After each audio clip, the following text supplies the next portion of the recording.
Jumpa lagi dengan Dokter Dirga. Hari ini kita akan membahas satu pertanyaan lagi, pertanyaan dari Bapak John.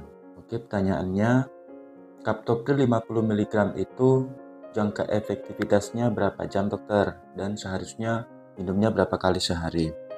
Oke, itu Captopril, baik yang 12,5 mg, 25 mg, atau yang 50 mg bentuk sediaannya, itu efektivitas kerjanya antara 8 sampai 12 jam.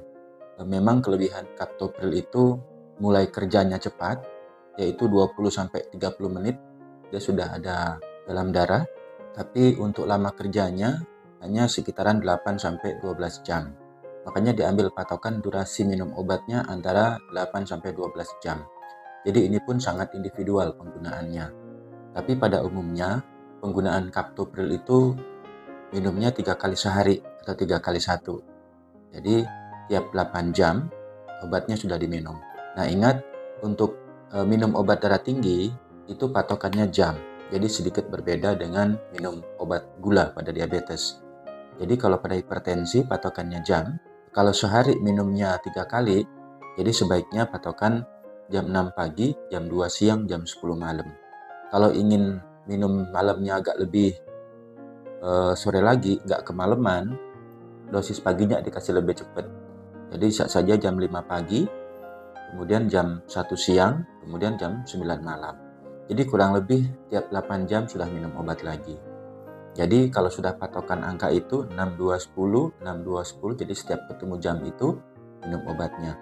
Makan tidak makan, kalau sudah waktunya minum obat, minum. Jadi untuk obat darah tinggi, jangan nanti menggunakan patokan makan. Nah, khawatirnya di saat nanti pasiennya tidak makan, maka justru obat tidak diminum. Nah, itu yang malah jadi masalah. Jadi tensinya akan cenderung malah naik lagi. Ingat prinsip pengobatan darah tinggi itu selalu dimulai dengan dosis rendah. Jadi misalnya penggunaan Captopril ya, misalnya start mulai dari 3 kali 12,5. Paling cepat 3 hari, 3 sampai 1 minggu atau 3 sampai 5 hari itu diukur lagi tensinya. Kemudian bila belum capai targetnya berapa, tetap antara 100 sampai 130. Bila belum capai target, dosis dinaikkan 3 kali 25 mg. Nah, kemudian sama 3 sampai 5 hari lagi dicek lagi. Kalau misalnya belum capai target, dinaikkan 3 kali 50 ml. Itu sudah termasuk dosis optimum. Bila itu juga tidak capai target, maka dikombinasikan dengan obat golongan yang berbeda. Nah, nanti pilihan kombinasinya, kemudian jenis obat apa, sebaiknya konsultasikan dengan dokter sama-sama supaya pilihan kombinasi itu ada obat yang boleh dikombinasikan, ada obat yang tidak boleh dikombinasikan.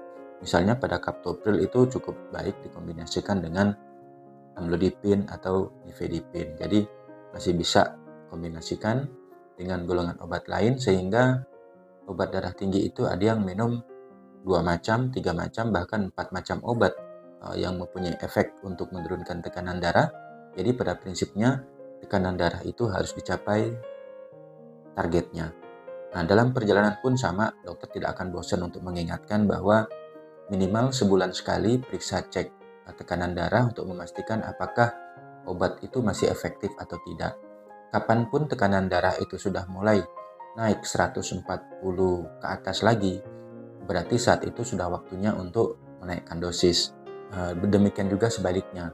Kapan tekanan darah itu cenderung rendah di bawah normal itu di bawah 100, dan itu berulang, apalagi ada gejala klinis, maka saat itulah dosis itu sudah waktunya untuk diturunkan.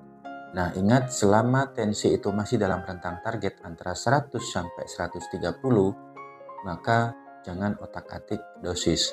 Tetap lanjutkan minum, urus buku kronis sehingga dapat obat gratis setiap bulan seumur hidup. Jadi tidak perlu beli obat mahal-mahal lagi untuk pengobatan jangka panjang, karena pengobatan ini dilakukan untuk jangka panjang. Karena ingat prinsip darah tinggi, kalau minum obat akan turun, kalau tidak minum obat tensi akan naik. Semakin tinggi tekanan darah, semakin lama tekanan darah tinggi, maka risiko untuk terkena komplikasi akan semakin cepat. Jadi mempertahankan tekanan darah dalam keadaan stabil sehingga komplikasi bisa dihindari. Terakhir, ingat bahwa obat darah tinggi tidak merusak ginjal, justru obat-obat yang anti nyeri, efek darah tinggi yang dibiarkan seperti sakit kepala, itu minum obat anti nyeri, justru obat anti nyeri itulah yang sering membuat kerusakan di ginjal yang minumnya tidak sesuai dengan dosis atau aturan.